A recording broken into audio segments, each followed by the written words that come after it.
When we were young, we helped our pa in the tobacco fields.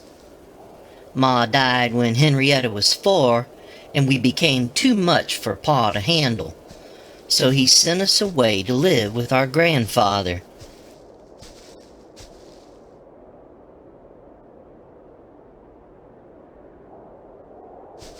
Oh my, yes, Henrietta was a pretty thing. She loved to dress to the nines. Wore them pleated skirts with ruby red lipstick.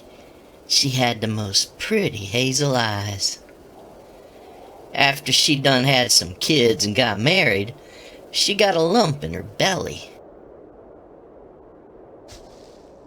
We took her to the hospital for testing. We didn't think nothing of it at the time, just some tests. But apparently, they took a biopsy of a tumor, and this is where all the rest of this started. They tried to save Henrietta, but she succumbed to her ailment and died a few months later.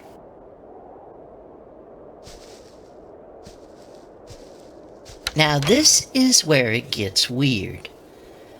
Normally, a biopsy only survives a few days, and then the tissue cells dies. But them cells from Henrietta Lacks, HeLa for short, doubled in size the very first night. They separated them in two, and they doubled again the next night. They didn't die. They just kept on growing. If it were me, I'd have thrown them zombie cells in the trash. But for medical labs, this became one of the most important cultures for testing new medical treatments. Something like this is worth a lot of money.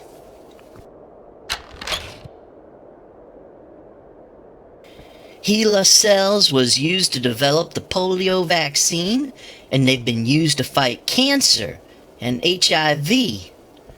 Unfortunately, back then, there weren't no laws regulating the use of human cells, and labs all around the world have made millions off of that biopsy they took from Henrietta. We didn't know nothing until Lady wrote a book about it.